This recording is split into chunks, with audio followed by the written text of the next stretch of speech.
नमस्कार। विक्रम बेताल की कहानी या बेताल 25 की कहानी से हम तो बचपन से परिचित हैं ही, पर इसमें क्या कोई राज छिपे हैं या सिर्फ कहानियां हैं? राज जरूर छिपे हैं। उस राज के बारे में जानेंगे। पहले कुछ अनोखी कहानी, उसके कुछ अनमोल कहानी सुनते हैं और उसके बाद उसके राज को समझने जाएंगे। और उससे पहले उसके बारे में कुछ जानकारी।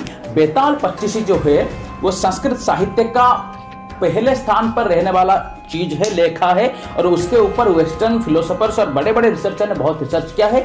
बेताल भट्ट नाम के एक महान पंडित ने, जो नवरत्न में गिने जाते हैं अकबर के हमारे विक्रमादित्य महाराज के दरबार में, उनमें से एक थे। तो अब शुरू करते हैं कहानी पहले, उसके बाद राज। अच्छे से उस कहानी में खोना। अब प्रवेश करते हैं कहानी में। बहुत पुरानी बात है कि काशी में एक राजा था प्रताप मुकुट नाम करके। उसका एक बेटा था वज्र मुकुट।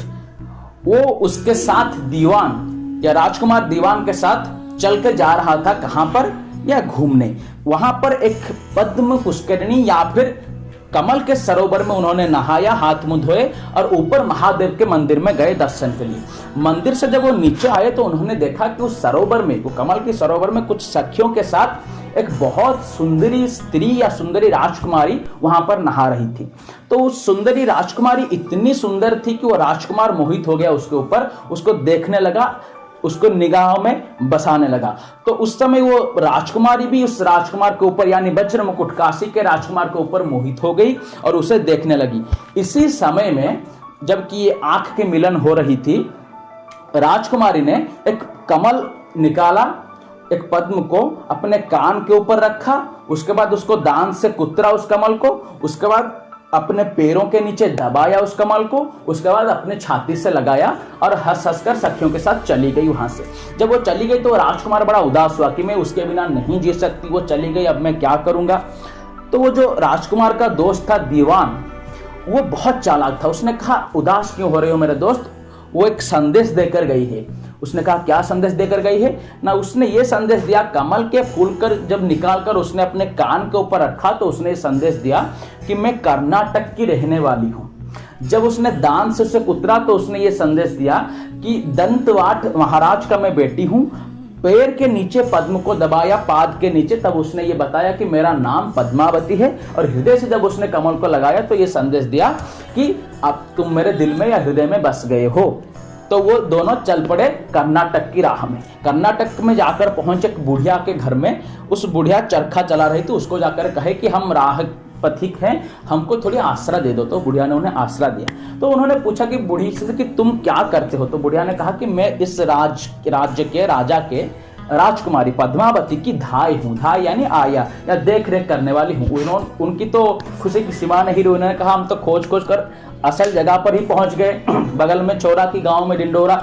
तो उन दोनों ने बुढ़िया को राजी किया कि तुम जब कल जाओगे पद्मावती के पास, राजकुमार के पास, तो उसे बताना कि पंचम के दिन जिस राजकुमार से तुम्हारी मिलन हुई थी वो आ गया है कर्नाटक में। तो वो जाकर जब राजकुमारी को ये बुढ़िया बताई तो राजकुमारी ने दोनों हाथ चंदन से भिगाकर बुढ़िया की दोनों गालों पर तमाचा मारा और उसे बाहर निकाल दिया। ये बुढ़िया आकर ये सब कहने लगी राजकुमारों को। तो वो वज्र मुकुट राजकुमार बहुत दुखी हुआ। तब वो दोस्त दीवान कहने लगा, उदास मत हो मेरे दोस्त, ये उसकी संदेश है। क्या संदेश है?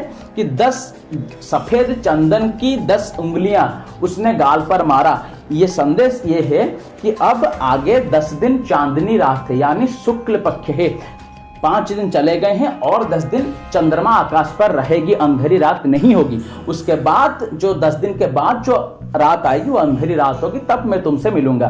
10 दिन के बाद जब बुढ़िया को उन्होंने भेजा तो वो 3 अंगुली केसर में, लाल केसर में भिगोकर उस बुढ़िया के गाल पर मारा तमाचा और उसे बाहर निकाल दिया। फिर आकर बुढ़िया ने कहा, फिर राजकुमार उदास हुआ।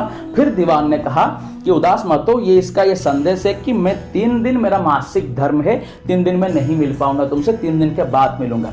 3 दिन के बाद जब फिर से बुढ़िया को भेजा गया तो उसने पश्चिम द्वार से बुढ़िया को मारकर निकाल दिया। फिर उदास हुआ राजकुमारी सुनकर। फिर दीवान ने कहा कि उदास मत हो मेरे दोस्त, पश्चिम द्वार से निकाला, मतलब ये इसका संदेश है कि तुम अब आज इसी रात पश्चिम द्वार से इसके कमरे में घुसना, वही अच्छा रास्ता है, उसी रास्ते से तुम सहज से जा पाओगे। तो राजकुमार गया, वो दोनों रात में रहे और दिन में राजकुमारी राजकुमार को छुपा देती थी, रात होते ही निकाल देती थी। इस तरह से बहुत दिन रहने के बाद 10-15 दिन के बाद राजकुमार को ये सूझा कि मेरे दोस्त क्या कर रहा है, वहां पर बुढ़िया के घर में क्या खा रहा है। तो उसने उदास होकर बैठा हुआ, तो राजकुमारी पूछने लगी कि क्यों उदास होकर बैठे, तो उसने कहा मेरा एक दोस्त है, उसके वजह से ही हमारा मिलन हो पाया है, वो इतना बुद्धिमान है, ये पूरा वृत्तांत उसे सुनाया।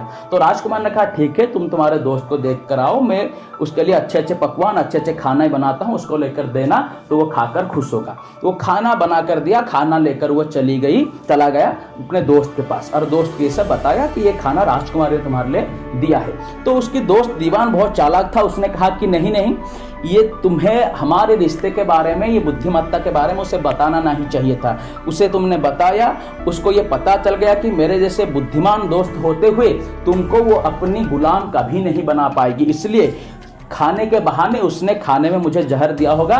परीक्षा करने के लिए उसने एक बिल्ली को एक लड्डू दी, वो बिल्ली वहीं उसी जगह पर मर गई। तो उसके बाद वो राजकुमार वज्रमुकुट ये कहने लगा कि हाय भगवान, मैं किस स्त्री के साथ रह रहा था, अब उसे छोड़कर चलो हमारे राज्य में चलते हैं। तो दीवान ने कहा नहीं, तुम एक काम करो, आज रात फिर से उसके पास जाओ और जाकर उसके साथ रहना, सुबह सुबह जब तुम निकलोगे वो नींद में सो गई होगी, तो उसके जांघ पर एक त्रिशूल का चिन्ह बना देना और उसके सब गहने लेकर चले आना। वही हुआ, वो गया, त्रिशूल के चिन्ह बनाकर सब गहने लेकर चला आया। जब गहने लेकर चला आया तो दीवान ने उसे कहा कि तुम एक काम करो, ये सब गहने लेकर कोतवाल के पास, यानी राजा के जो रक्षक है उसके पास चला जाओ। जब वो पूछेगा कि राजकुमार के गहने तुम्हें कहाँ से मिला, तो तुम ये बताना कि स्मशान में एक योगी बैठे हैं, उन्होंने मुझे ये दिया। और दीवान खुद योगी बनकर योगी के वेश लेकर चला गया स्मशान में। कोतवाल के पास गया, कोतवाल राजा के पास गया, पहचान में आया कि राजकुमार की गहना है, तो राजा कोतवाल सब गए स्मशान में उस योगी के पास। तो योगी से जाकर राजा ने पूछा कि आपके पास राजकुमार की गहने कहाँ से आए। तो योगी ने कहा कि 5 दिन के पहले मेरे पास एक डायन यानी डाकिनी, जो इंसान की बेस में लोगों के घर में जन्म लेती है, रहती है, सबकी वंश नाश करती है, वो आई थी, उसकी गहने मैंने निकाल दिया है। तो राजा ने पूछा आपका पास क्या प्रमाण है कि वो डाकिन है।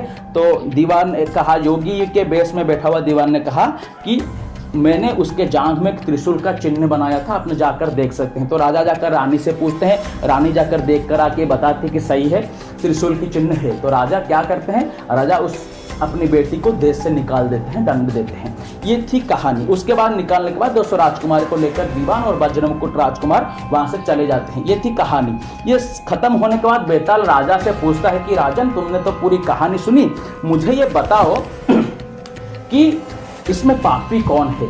इस सब में घटना में राजा, कोतवाल, रानी, राजकुमारी, इसमें पापी कौन, सबसे ज्यादा पापी कौन है।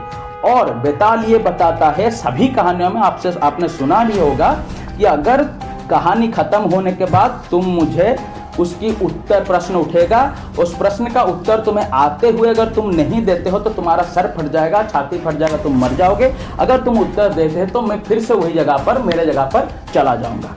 तो वे पूछता है, तो राजा ये बताता है, विक्रमादित्य राजा ये बताते हैं कि दोस्त दीवान अपनी मित्र दोस्ती निभा रहा था, उसकी कोई पाप नहीं है। राजकुमार अपनी मनोरथ पूरी कर रहा था, रानी ने जो देखा वो सच आकर बताया, कोतवाल अपनी स्वामी का काम कर रहा था। पापी तो ये है जो अपनी कामना में अंधी होकर एक सच्चे दोस्त को यानी दीवान को मारने जा रही थी, जहर देकर वो बेटी। और पर सबसे बड़ा पापी वो नहीं है, सबसे बड़ा पापी है वो राजा, जिसने बिना विचार किए, बिना खोजबीन किए, बिना विचार किए अपनी ही बेटी को देश से निकाल रहा था झूठी आरोप पर। क्यों वो सबसे बड़ा पापी है?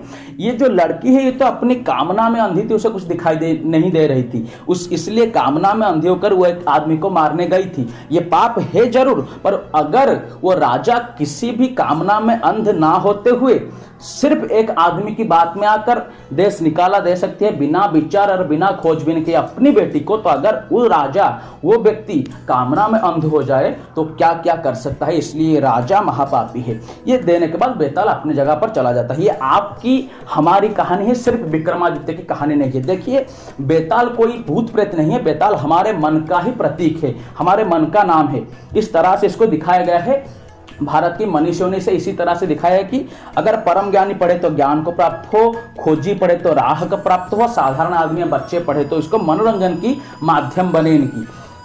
ये जो बेताल है ये हमारे राजा के सर के ऊपर चढ़ा हुआ है, कहानी बताती है। इसका मतलब है हमारा जो मन है, विचार है, हमारे जो थॉट्स हैं वो हमेशा हमारे ऊपर चढ़े रहते हैं सर के ऊपर। ये करूं या ना करूं, ये मैंने क्यों किया, मुझे क्या करना चाहिए, इस तरह से हमेशा विचार चले रहते हैं। और वो विचार या हमारे मन हमारे जिंदगी में नए नए घटनाएं यानी कहानी घटाते रहते हैं। और हर कहानी के बाद, हर घटना के बाद, हमारे जीवन में घटते हुए हर घटना के बाद हम हार जाते हैं, लक्ष्य को पा नहीं पाते। अंदर से अपने आप प्रश्न उठता है कि मुझे ये करना चाहिए था कि नहीं, अब अगली बार कैसे करूं।